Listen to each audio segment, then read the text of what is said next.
It's 2019 and it's time for those New Year's resolutions. So my question to you is, how is yours going? Today, I'm going to give you my different perspective on what to do with the New Year's resolutions so you can make 2019 a great year.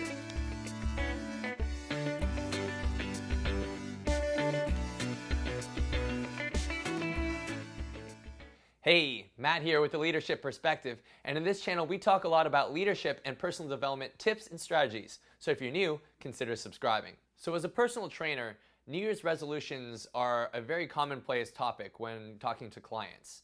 And what I've found in recent years is that most people start thinking of New Year's resolutions as something that really just doesn't work at all. And I want to change that perspective because I think that New Year's resolutions can be a really great tool to make changes for yourself if done the correct way. So I'm going to tell you a really quick story. 4 years ago, I went to the dentist and they told me that I had a pre-cavity and that if I didn't start flossing every single day, then I'd have to get a filling. So that year, I made it my New Year's resolution to floss every single day. And I succeeded. And I found from that creating a habit or a lifestyle change is the best way to use a New Year's resolution. You see, what I found out was when I focus on having a habit or a lifestyle change instead of having a goal, what it really does is it shifts my mindset from having it something that I want temporarily to something like a permanent change. So one of the challenges to making a lifestyle change is your environment. Now, if the thing that you're trying to avoid is constantly available to you, it can be really difficult to maintain your willpower. My suggestion is for you to create a conducive environment by eliminating the distractions so that way you can have success building that habit. The second challenge you might have when making this lifestyle change is limiting beliefs. What you really need to do is to remember that you have the courage to push through it anyways. Now, you might falter along the way, so I really suggest finding someone to help you keep accountable.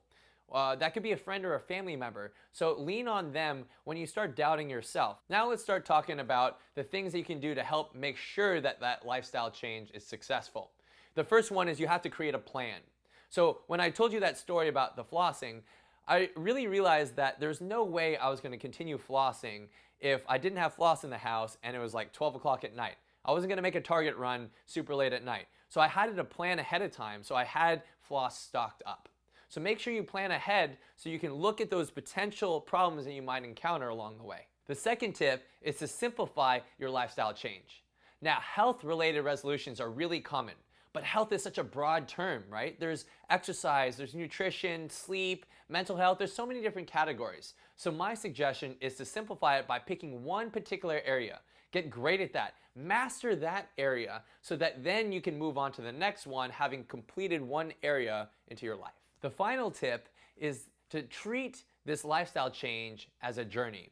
And it's going to take grit because you're going to have bumps and bruises along the way. You're going to have a bad day or a bad week. But remember, those bumps and bruises are the life lessons that will help you become successful and make that lifestyle change stick.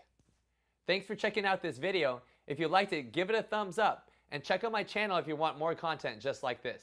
Thanks again for watching, and I'll see you next time.